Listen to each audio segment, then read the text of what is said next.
এই পিয়া, এক কাপ চা দিয়ে যাচ্ছ। শরীরটা ম্যাচ ম্যাচ করছে, ঘুমটা ভাঙছেই না। নাও চা নাও। দে একটু চায়ে চুমুক দি। আজকে জানিস তো এত সুন্দর একটা স্বপ্ন দেখছিলাম, ঘুমটাই ভাঙতেই চাইছিল না। কি বলো, কি স্বপ্ন দেখলে?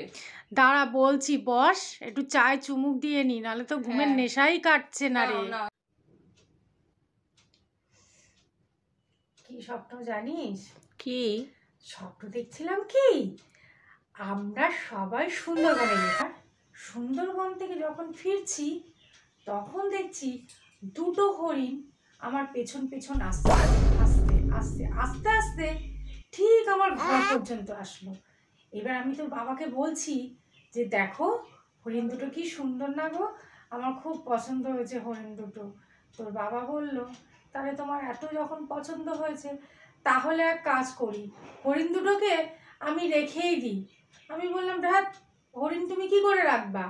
বলল হ্যাঁ হ্যাঁ রাখা যায়, রাখবো, দেখবা তুমি, ঠিক তুমি অত বোঝো না, আমি ঠিক রেখে দেবো। ও মা, তাড়াতাড়ি আসো, তোমাকে একটা জিনিস দেখাবো। তাড়াতাড়ি আসো, তাড়াতাড়ি আসো। কি দেখাবি? তুমি আসো না। দাঁড়া যাচ্ছি। বাবা রে, এই কি দেখাবি রে? কি দেখার জন্য ডাকছিস? দেখা দেখা। দাঁড়াও দেখাচ্ছি। ও মা, এই দেখো, বাবা তোমার জন্য সেই দুটো হরিণকে না স্ট্যাচু বানিয়ে রেখেছে।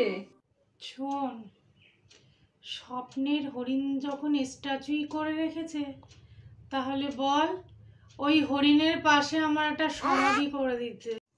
মা, তুমি কি বাবার মমতাজ? তোমার সমাধি করে দেবে।